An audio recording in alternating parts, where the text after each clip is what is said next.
All right, so we're very fortunate. We weren't sure Simon would get back in. What time did you land? Landed at 7, but you know Air Canada. It took 45 minutes for the bags to come off. But he's here and he's ready to roll. Simon, where you go?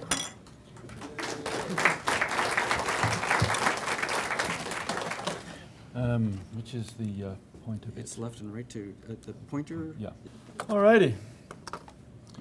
Well, over the past year or so, I guess, I've given you a series of talks about the geology of the outer moons, and I've been focusing very much on ice. So tonight we're going to change, as the title indicates, playing with fire. Now, many of us, when we think of volcanism, we think of volcanoes like we see here on Earth. So we're thinking about Hawaii, we're thinking about Mount St. Helens, or if you know your history, you might be thinking of Vesuvius, Santorini, Krakatoa. Whatever. People tend to think of mountainous edifices that belch hot lava out of a hole in the top of a mountain. Well, we as amateur astronomers, we know better than that. You'll recall from my presentations of a few years back on the rocky planets that Venus was totally resurfaced by volcanic activity at some time during the past 1 billion years. Yet volcanic mountains, per se, are relatively few and far between. Now, from your own observations, you know well that despite the presence of lunar mare, which of course are huge lava basins, that the moon itself does not have an overabundance of volcanoes. They're there, but you've really got to hunt for them. Mars does indeed have a few major volcanoes, but they do not account for the ancient basaltic lava that covers most of the planet's surface. So the lesson that we've learned from the rocky planets is, one, that volcanism in the solar system can take on many forms. And secondly, that not all volcanism is associated with volcanoes, in other words, the pointy things sticking up out of the ground, and that not all mountains are volcanic. Chris, next one, please. So with this in mind, let's take a look at the most volcanically active body in the entire solar system, Jupiter's moon, Io. Now, next one, please, Chris. Now, one look at these two faces of Io is enough to tell you that the surface of this moon is very young and very active.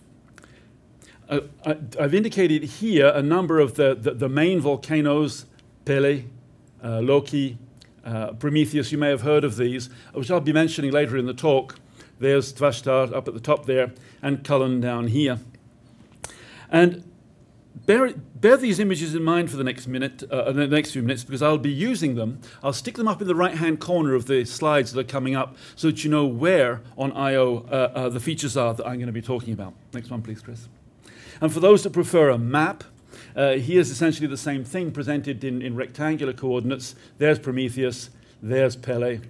And here are a few others that I'll be talking about. Emakong here, and Tohill sits here. Don't worry, I'll be showing you where those are as we go along. Next one, please, Chris. So let's start with ironically, let's start with an Ionian mountain that I frankly would have thought was a volcano, but apparently planetary geologists are less than certain. This is called Tohill. And you can see where it is. It's down here, just down to the south of Prometheus there, which is indicated by the P. It stands over 5 kilometers high. And it sure looks to me as though it's got a major crater at the top. That's what that looks like to me, as a major crater. Now, whether or not Tohill is itself a volcano isn't really very important. What's important is that although Io is a highly active volcanic moon, most of its mountains are not volcanic in origin. And most of Io's volcanoes do not form mountains.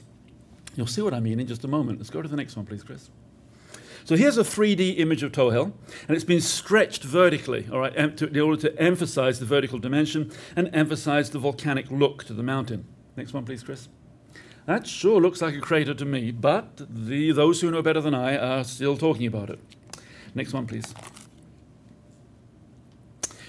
But the important question here is, when they're not volcanic, how do mountains form on Io? Next one, please.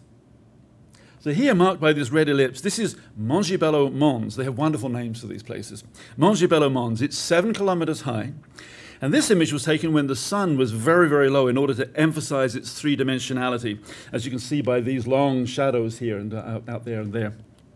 Next one, please. Now, what this is interpreted as a tilted block of Io's volcanic crust that was pushed up a tectonic fault. This little model here shows there's the surface of Io, and there would be a tectonic fault. And then this stuff would be pushed up the ramp, if you like, and so it forms a high point.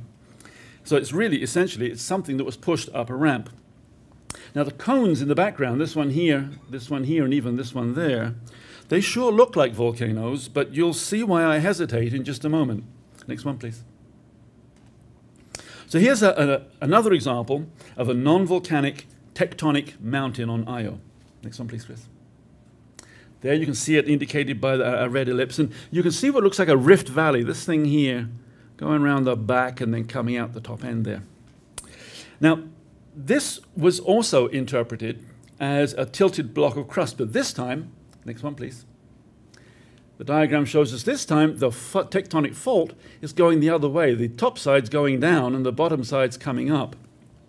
And what actually happens is that the mountain block that we see here, this thing has rotated this away and come up to form a topographic high in order to compensate for the sliding on this side. So there's the fault round the back, that's this thing, and then there's the mountain. Next one, please, Chris. Now, compared with this, these volcanoes, and these are in fact volcanoes on Io, they're pretty flat affairs. So how do we know they're volcanoes? Well, because the dark areas here and here turn out to be pools of hot lava. Next one, please. So let's visit some real Ionian volcanoes and see what they look like. Next one, please, Chris. So here with this red circle, you can see this large beast in the foreground. It's got a relatively low topographic relief. It's not exactly the Himalayas here. But I would still call it a volcanic edifice, a volcano, if you will.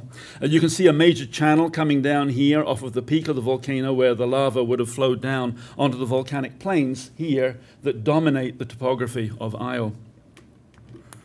Next one, please. And again, please, Chris. But look at this one here. That is a volcano on Io. But it's not just flat, it's a hole. It's not a mountain at all. There is no positive relief there. All that's there is this lava pool. Next one, please. Now here's an aerial shot. I guess I shouldn't use the word aerial. That implies there's air, and of course on Io there ain't. So here's a satellite eye view looking down on a volcanic center, which is west of Pele and south of Loki. And I don't mean the round structure here, by the way, or here. What I mean here, next one please, Chris. I mean this thing that looks like a multi-fingered handprint. And again, there's very little topographic relief. It's more like an asymmetric lava field where the hot runny lava has flowed like fingers to one side of the volcanic center. Next one, please. And that volcanic center is actually there. And frankly, you can't see anything from the air or from a satellite. And I think the chances are that if you were standing right next to this volcano on Io's surface, you probably wouldn't even be able to see it. Next one, please, Chris. So here's the volcano Prometheus, plus another volcano which you can see doing its thing here just over the horizon. I think that's Pele, but I'm not absolutely certain. But here's Prometheus, and this, of course, is a blow-up. And notice the scale bar here. This is not small potatoes. But it's not exactly a mountain either. And in fact, it's actually more of a lava field. It's really a huge, long, sinuous set of lava flows. Next one, please, Chris. And here's the volcanic center that these lavas flowed out from. Next one, please. And that's the path that these volcanic flows have taken. So it's pretty big. But as I say, there's really not much in the way of positive relief there. Next one, please, Chris. So no, this one here, this photograph here is not ripples on an Ionian lake, but you could be forgiven for believing that's what it was. These are actually two ages of lava that flowed out of that volcano, Prometheus. So this is a detail, if you like, of that lava field. The older lavas, which are actually up here, top right, what I've marked as lava plain, they're part of the lava plain that dominates Io in general. And the younger lavas, which are down here, these darker things, they actually flowed over the top of them and covered these ridges that look like ripples on water. Now, visually, this actually is an amazing image. But unfortunately, nobody seems to have come up with an explanation yet as to what these ridge-like things are here in the older lava plain. But again, the key thing here is no topographic relief. You don't see a big volcano. Next one, please, Chris. Oh, no, there we are. We're perfect. So here are two more volcanic structures. Each one of these, there's the scale bar down there. Each one of these is 100 kilometers across. Now the first one, next please, Chris. The first one is simply a hole in the ground, but it's actually what we call a volcanic caldera. That's that word there, caldera. And what a caldera is, it forms when the magma beneath a volcano escapes somewhere. And the volcanic edifice that was built up on top, frankly, just drops back into the hole that was left behind as the magma escaped. The problem in this example is that the magma usually escapes onto the surface as lava. In other words, you can see lava flows. But as you can see around here, that thing looking like a big footprint, there's not much sign of that having happened here, so no one's really sure where the lava went for the hole to form. Next one, please, Chris. And hit it again. And here to the right, we see actually 1 and 2 shield volcanoes, real volcanoes, edifices that if you were standing on the ground there and looking towards them, you'd actually see them looking like a mountain. In other words, it's a classical volcano, something along the lines of Hawaii. However, these shield volcanoes are rare on Io. Why? Well, the observed lack of shield volcanoes, plus the very low topographic relief of most of Io's volcanic features, leads us to an inevitable conclusion. Io's lavas are not just simply not viscous enough, or not sticky enough if you prefer, to actually build mountainous structures. Think of trying to pile up warm molasses and actually get them to form a pile that's higher than the plate that you're trying to pile it up on. And you've got a pretty good idea. These lavas must simply have been just too runny. Next one, please.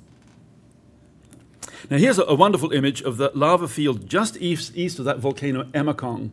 The Emakong's over there, and it's just over to the east of Prometheus, which is here. There's a lava pool right there in the dark grey. Now, again, the topographic relief of this volcanic caldera, which is what this thing here is very low.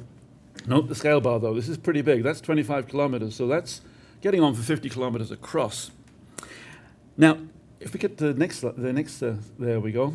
You can see here in the red box, we're focusing in on this lava field here. That's the light grey stuff. And if we go to the next one and hit it again, and now you can see there's this squiggly channel here. There it goes, all squiggly up through there. We've seen these on the moon before. I've talked to you about these. These are lava channels. And it simply confirms the fact that these Ionian lavas, the lavas of Io, really are very runny. Otherwise, the thing wouldn't have been sort of forming a channel like that. Now, the nature of Io's runny lavas has given rise to a very lively debate over the years since the moon's volcanic character was first discovered decades ago by the early probes that went out to look at it. Because of the colors of the lavas, they're white, they're orange, they're red, and they're black. You'll see that, well, you can see those colors up there. People thought that the principal component of this volcanic material had to be sulfur. You all know sulfur. Sulfur generally is yellow when you see it in a high school laboratory. The trouble is that this would have made Io unique in the solar system, the only body, frankly, to be belching sulfur out of its volcanic systems. And in science, pretty well in general, special cases are always suspicious. So more recent data from the probe Galileo, which was up there a few years back, I guess this is where I take a breather. I'll keep going. I think I can talk over this. Has shown that these lavas actually erupted at very high temperatures, more like 1600 degrees centigrade, and that's way too hot for sulfur. Sulfur just couldn't exist as sulfur at those temperatures. So now they think that Io's lavas are made of a very magnesian, the same stuff as you put in those mag wheels on fancy sports cars, a very magnesian-rich silicate composition called komatiite, and that word is spelt down here for those of you that can see it. It's named after a small village in South Africa where these were first described. And this very runny, very hot lava was very, very common on Earth about 3 billion years ago, when the interior of our planet was much hotter than it is today. Next one, please, Chris. Okay, let's move over here to look at Loki. Here's Loki. Loki's right there. There's Pele. Loki is one of the more celebrated Ionian volcanoes. Once again, go to the next one, please, Chris. Sorry, Simon, is that Pele or Prometheus? Huh? Is it Pele or Sorry, that's Pele. Did I say Prometheus? Oh, you said Pele. That is Pele. This is a sort of horizon-type view of this area here, which is this area here. And you can see there ain't no relief there. There's no topographic high. So although it's pretty large, the structure, there's how many hundreds of kilometers? That's 200 kilometers down there. That scale bar is 200 kilometers, and yet still we're looking at no relief with this gigantic volcano. Next one, please, Chris. And this dark area here that dominates Loki is a giant lava pool. That must be the better part of 100 kilometers across. Now, when this image was first seen, some planetary scientists interpreted these relatively smaller blocks here. You see there's a large white block in there. Then there are these small ones. Actually, there are little small ones out here too. They thought these smaller blocks of light-colored material, they thought they were floaters, rather like icebergs being carved off of a large glacier. They thought they were floating around in the lava. Well, luckily, cooler heads then prevailed, and these are now seen as islands of older crystallized lava that are poking up through the lava pool from the lava pool floor. Next one, please, Chris. So here's the most famous Ionian volcano of all. It's famous today, but maybe a couple of hundred years ago it wouldn't have been, and maybe in a couple of hundred years it won't be either. And you can see it really stands out because it's surrounded by this ring of red ash. This red ash, by the way, is quite recent.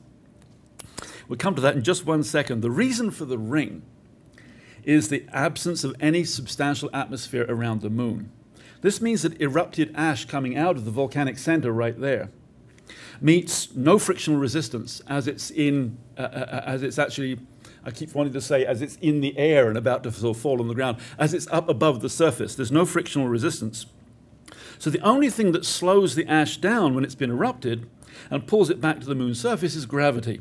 So the outcome of this is that you end up with a plume of ash that has the shape of an umbrella. And that erupted ash all falls at a certain given distance from the volcanic center, hence you get this ring of ash. And no ash falls in there and none falls beyond. Next one, please, Chris. Well, just telling you where Pele was. And here's the reason why Pele is celebrated today, but it might not have been 100 years ago, and it might not be in 100 years hence. It has erupted extremely recently, and that red ring was extremely recently developed. The volcano itself is just beyond the horizon, and that's why the ash plume here looks very complicated. We're partly looking underneath it as it's coming towards us. But this was an absolutely spectacular image that I couldn't not put in the talk. Next one, please, Chris. Okay. So we've toured a number of major volcanic features on Io, but how do we know that they were once made of hot lava? And what do we mean by hot on a moon with no atmosphere and therefore no insulation? So this is Amirani. It's located up here. There's Prometheus. And it's the largest lava field anywhere in the solar system. And next one, please, Chris. And here's Amirani, as seen by an infrared camera, or at least there's the infrared camera image. Now, next one, please, Chris. Now, infrared radiation is heat. So hotspots in the bright colors there, they represent the most recent lavas because they're hot. Now, while there are clearly two very recent volcanic centers in this lava field, we have to conclude that there are multiple warm centers. You can see them there, warm, not so hot. And that implies that, in fact, you've got volcanic centers. These are older ones, these are more recent ones, but all the way along the length of this entire volcanic field. Next one, please, Chris. And the same thing can be applied to a volcanic caldera. Remember, a volcanic caldera is a hole which the volcanic edifices drop down into. This is Tupan.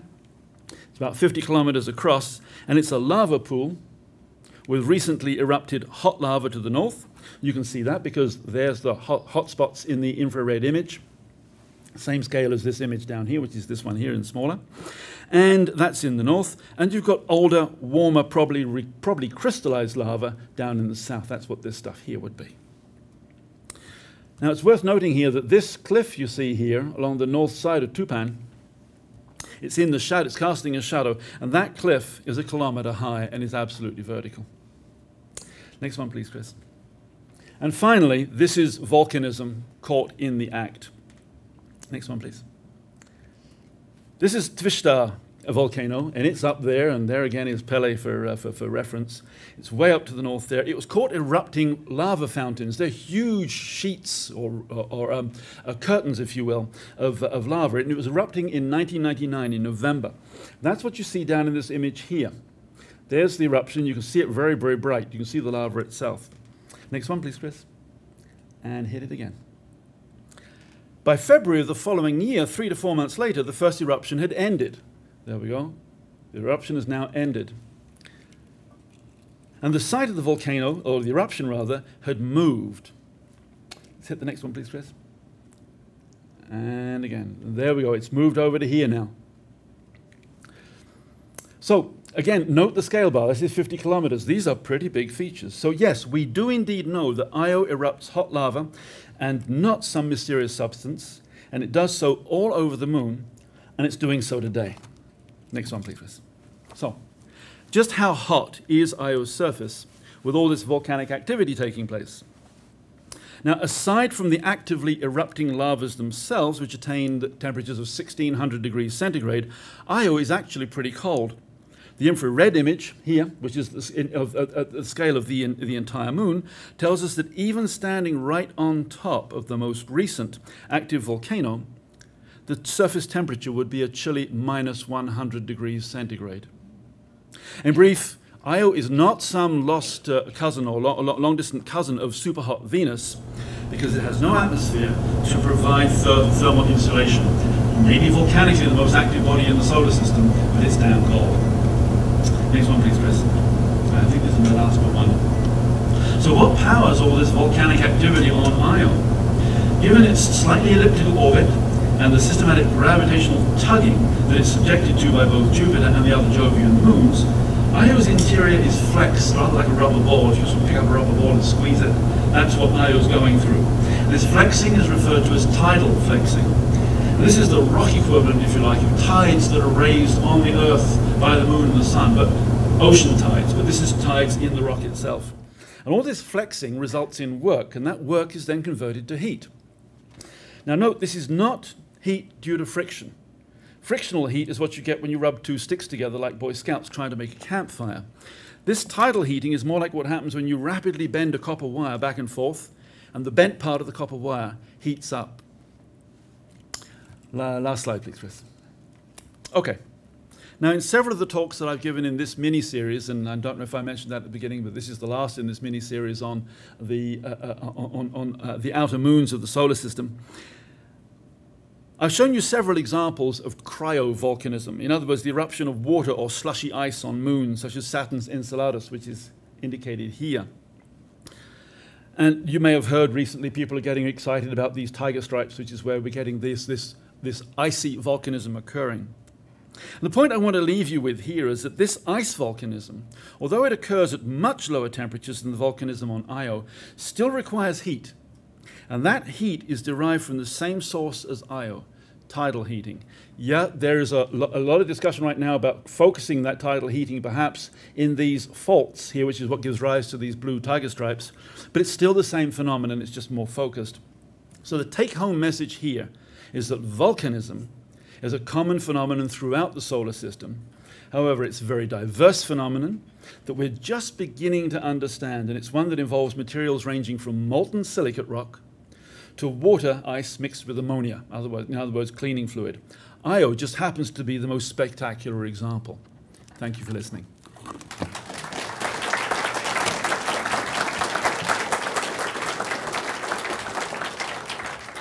I'll just put the lights up for a moment, Yep. please. Does anybody have any questions for Simon? I do. Yeah, let's bring the lights up here. So Simon, even with the ruddy lava, wouldn't you expect the lava to solidify very quickly because of the temperature change? Yes, you would. The questions? Oh, sorry, yes. The question was, this runny lava, wouldn't you expect it to solidify very quickly? Because, of course, as it comes out of the volcano, it's coming into very cold conditions on Io's surface. It's absolutely true. But what actually happens is very similar to what happens in, say, Hawaii. Some of you may have seen these documentaries of the lava pools in Hawaii. The surface is a thin crust. In fact, there are these beautiful images of the crust moving around and being swallowed as the lava boils and bubbles. Well, what happens is these lavas, and we see the same thing on the moon, and in fact we see the same thing on Earth. As the lavas come out, the outer part of the lava freezes. And that then holds the heat in for the interior part. And hence, this lava can flow hundreds. On the moon, we know that it's, you can see it with a small telescope. Schroter's rill, for example, on the moon, I think is 250 kilometers long. And that is a long lava tube. So it's the same kind of thing here. The outer part of the lava crystallizes, and it insulates the inner part of the lava that can just keep going. That's how that works. Simon, I remember when I was a kid, one of the first photographs of Io showed this plume over Io. Was that Pele or Prometheus that was erupting at the time? That probably was Pele. That was Pele. Yeah, yeah. They know that Prometheus has erupted quite recently as well. But the really spectacular one, as you can see from the size of that ring, when the umbrella of ash came up, that was really spectacular. It's hard to believe it's been 30 years, almost 30 years. Well, don't forget, you know, and I've said this time and time again about, for example, the recent work on Mars. We really learnt an enormous amount 30 years ago when those initial probes went out, both to the local inner part of the solar system and the outer part of the solar system. Things like Cassini and so on are doing absolute wonders today, but we mustn't forget just how well we did with our old technology 30, 35 years ago. It was absolutely spectacular. Simon, just before I let you go there, Chris, can you pop up a couple of things I noticed? This face here, does it look like the face of Julius Caesar? You've been watching the series Rome on TV. There's his crown, there's his downturned mouth, his nose, and his eye, right? But there's an even better example. Chris? Can I see the pointer there, please? Do you see the boy in the cap? Right, there's the peak of his cap. There's the back of the cap. Might be a girl, right? There's the hair. It must be a girl because she's wearing a boa. There's the eye and the nose. Wearing a what? A feather boa. Oh, yeah. And there's the shirt coming down, hand in the pocket, there's the pants. Amazing images. Actually, don't be too hard on Brian. Chris, can we go back to that image again? Because when I first looked at this, that to me looked like a groundhog coming out of the ground. The ears, the eyes, the nose, the little paws. It's not just Brian. All of us do this. That's why we think there's a man in the moon. Oh, is that what it is? Simon, thank you very much. This has been a wonderful series that you've done over the the past year. Yeah. Just an amazing series of presentations, and I know it's an enormous amount of work that you've done. And I for one, and I think everyone else has really appreciated what you've done. So thank you very much. Thank you so much.